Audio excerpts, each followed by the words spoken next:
किसी को अब मना कर दे थिएटर नहीं जाना, ठीक महीने बाद आपको पता चलेगा वो बीमार हो गया। उसने जाना तो उसने जिंदा रहना, उसको वो माहौल, उसका एटमॉस्फेयर एवं उत्थे गल होंदी रहनी, नॉर्मल जी गल हो जाएगी।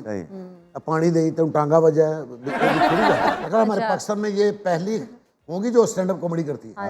इस बात की क्लैप होनी चाहिए, वरना कोई नहीं करता। एक आपका मैंने ऐसा फैन देखा है, वो हर बात में आपका नाम लेता है। और क्या बात है। वो कहता है कि हमेशा रमीज के साथ बात करनी चाहिए। रमीज के साथ। एक जो मेरा सर आपसे सवाल ये है कि इतना विटी जो एक इसका लेवल मेंटेन आपने किया हुआ है ना, ये भी बड़ा मुश्किल काम है। क्योंकि मैं कमेंट्री करता हूँ ना, मुझे पता है कि आपके फेजेस कई दफ़ा आ जाते हैं, जबकि आपका जो लेवल है ना कई दफ़ा कॉम्प्रोमाइज़ हो जाता है। आपका लेवल जो है आप इतनी देर से मेंटेन कर रहे हैं, तो उसके बारे में कुछ बताएं।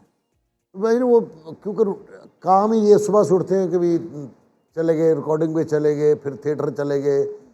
बट आप यू मस्ट लव दिस, आपको इतना पसंद होगा ये काम कि वो लेवल गिरने नहीं देते आप। मजबूरी तो नहीं है ना। अगर मैं देखना किसी को अब मना कर दे थिएटर नहीं जाना, अब ठीक महीने बाद आपको पता चलेगा वो बीमार हो गया। तो उसने जाना तो उसने जिंदा रहना, उसको वो माहौल, उसका एटमॉस्फेयर एवं उत्थे गल होंदी रहनी, नॉर्मल जी गल हो जाएगी। पानी दे तेन टांगा वजह है, पानी। और जो ये जो ह्यूमर है, ये जो ऑब्जर्वेशन के भी थ्रू है, एक तो आपके अंदर भी होता है, ये किस तरह से आपने डिस्कवर किया कि ये मेरा फील्ड होगा? मुझे ये लगता है कि बहुत बचपन से छोटे भाई को या दोस्तों को ना जुगत लगाने की आदत थी। जैसे होता है ना, आप सार्कास्टिक हो जाते हैं कभी कभी, और कुछ थोड़ा सा एनवायरनमेंट का भी था उसमें इफेक्ट, असर था वो। I think that is something that comes naturally. Stand up comedian की अगर हम बात करें, हमारे मुल्क में बहुत कम है। आपने भी स्टैंड अप कॉमेडी की, फिर हम अगर थिएटर की बात करें वो भी आपने किया। What is more difficult? हमारे पाकिस्तान में ये पहली होगी जो स्टैंड अप कॉमेडी करती है।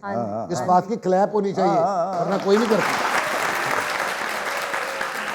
इस शो में बाय द वे मैं आपको बता दूं कि हम ये भी शुरू करने लगे हैं स्टैंड अप कॉमेडी। हाँ, एक आधा इसमें 3-4 मिनट का जो हम ना स्टैंड अप करने की कोशिश करेंगे, थोड़ा सा डिफरेंट होगा। ज़बरदस्त। I started off with theatre in 2012, और जो स्टैंड अप और इम्प्रोव कॉमेडी है वो मैंने शुरू की थी तकरीबन 2015 या 16 में।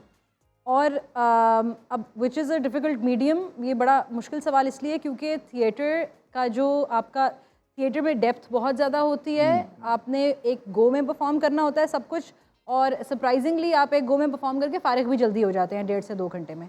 विद टीवी आई बिलीव कि वो इतना लंबा स्पेल चलता है, और आपको अपनी एक्टिंग को इतना ज़्यादा टोन डाउन करना पड़ता है, आपको अपनी वॉइस पे इतना ज़्यादा काम करना पड़ता है। अब मुझे ऐसा फील होने लग गया है जैसे टीवी ज़रा ज़्यादा मुश्किल है।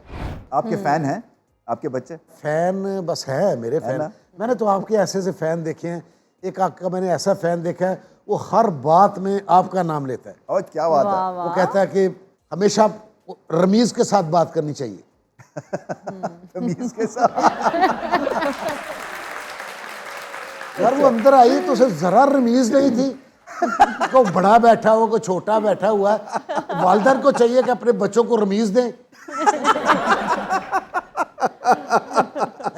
वो आपका इतना फैन था, वो हर बात में यही कहता था।